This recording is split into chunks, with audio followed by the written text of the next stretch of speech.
On today's The Doctor Is In, as the number of prescriptions soar, so too do the number of mistakes. More than 1.5 million potentially dangerous drug mistakes occur every year. Dr. Scott Ackerman is one of the First Coast's leading doctors. He is here today to offer some tips on how to properly take care of the prescribed drugs that you are given, because I think a lot of people don't realize that these mistakes occur every year. Yeah, they happen much more often than you realize. The biggest mistake is assuming that the drug that you take home from the pharmacy is the one your doctor prescribed. Believe it or not, Casey, 1 in 20 prescriptions have a mistake. The pharmacist may have misread the prescription and gave you the wrong drug. He might have given you the drug that's meant for somebody else.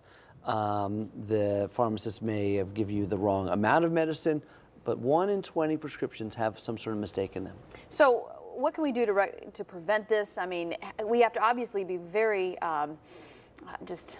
look at what you're given by your pharmacist first and foremost, but sometimes you get these crazy words and you don't really even know what they mean. I mean, what do you do to make sure that this doesn't happen or prevent it or whatnot? Right, so when you're at if you go to the doctor and your doctor prescribes some medication, write down, ask the doctor what it is, okay, and write down what the name of the drug is from the doctor.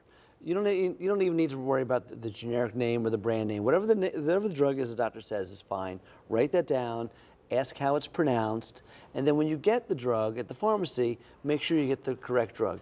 If the doctor prescribes a certain drug and you go to the pharmacy and you get the generic version, that's okay. We talked about generic drugs before, and generally generic drugs are just fine. But it'll say on the packaging the generic name, it'll say in parentheses or something, generic for whatever the brand name is. So if you ask your doctor when you leave the office the name of the drug, how it's pronounced, how often you're supposed to take it, and write that down yourself on a piece of paper. When you go to the pharmacy and get your prescription filled, you could double check and be sure you have the right drug. I've never thought of that, but that just seems so simple and such a good, just one extra step that you can take to make sure you're doing the right thing, because you're your own health advocate when you're doing this. You're the best one for you. And also you've mentioned too, having people come along with you, which has been a great tip, you know, having like a family member or a relative. What do you find is another mistake that people make? Well, another mistake that people make when they get the prescription is not reading the instructions in the label or the FDA leaflet that's in there. A lot of times there's important information about the drug.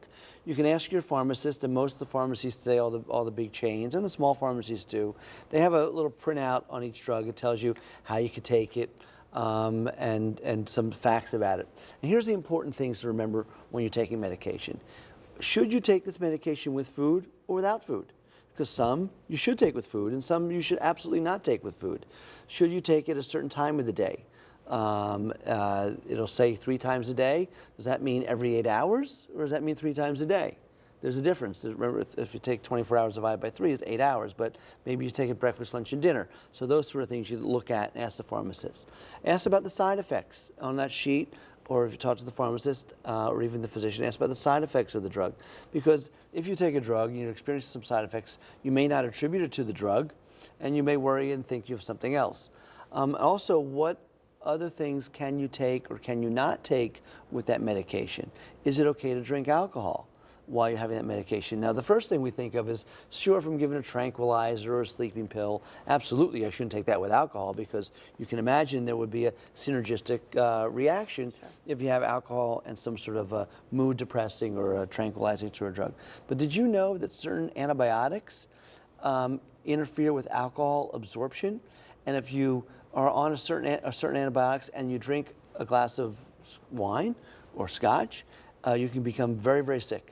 And so you need to look at that, because many drugs you cannot have alcohol with when you're on those medications. So be sure that you find out whether you can take it with food, what time of day to take it, what side effects, and what other things you should avoid. I didn't even realize that. A lot of times they put like the stickers on it, you know, be careful, do not eat with food, but you should probably just ask the pharmacist just to be on the safe side. Because the pharmacist may or may not put the stickers on, and sometimes they put a lot of stickers on that say those sort of things. Ask the pharmacist, ask the physician, look at what it says on the printout. Another thing you have to be careful of when you're taking certain drugs, that there's certain foods you can't take with them. Grapefruits have certain enzymes in them that will interfere with the absorption and interfere with the metabolism metabolism of other medications as well. So not just alcohol, grapefruit, all sorts of things. Wow. So what about storing medication too and keeping medication? Because I was at my parents' house the other day and I opened up the medicine cabinet. There's stuff that's in there for like 10 years, you know? It's like, what is this doing in here? Yes, I'm a parent, and my kids probably say the same thing. Because in fact, I needed an aspirin the other day. I opened up my medicine cabinet and I pulled out an aspirin. It expired in '08. Oh, okay, yeah, probably not So the best I'm thing just to as do. guilty, probably not the best thing. But you want to storing medication improperly is another problem with medication. After the expiration date, the drugs frequently are okay after the expiration date, but that's the date that the drug manufacturer guarantees is going to have the right strength and efficacy. Once that date's beyond, the strength of the drug is not the same because the drug just deteriorates over time because of exposure to oxygen in the air and elements like that. But you want to store your medication, believe it, in a cool and dry place. Everybody stores their medication where? Well, usually in the cabinet, right? What's it called? Well, the medicine cabinet. Exactly. Put me on the spot. Right. I was trying to think the thing above the sink. Yeah, the medicine cabinet. Right, and where's the medicine cabinet? What room? Right above the sink in the bathroom. Exactly, the worst place. Right. Why? Because of all the steam from the shower and from the sink. All that steam gets into the medicine cabinet, gets into the pills, and deteriorates the pills. So my recommendation is to store your medicine in a hallway closet or in a kitchen cabinet, but not in the medicine cabinet where it's going to be exposed to hot heat and steam and that sort of thing. And out of reach of children, obviously. Oh, Yeah, yes, yeah, absolutely. yeah. Either way, Right, believe you me, gotta children make can sure. reach in the medicine cabinet just as easily as they can reach in the kitchen cabinet. Yeah. You want it out of reach of children and locked up. But also keep track of all your medications and the supplements. Keep track of the expiration dates of all these. And when you have them all stored like that too, you want to make sure that you don't take medications that will interact with other medications. Okay, Dr. Ackerman, thanks so much. Appreciate you being here as you, always, Casey. and thanks for sponsoring the segment. Dr. Ackerman joins us every Friday for questions regarding today's topic or any other health questions that you might have. You can simply log on to firstcoastoncology.com, confidentially submit your questions to Ask the Doctor.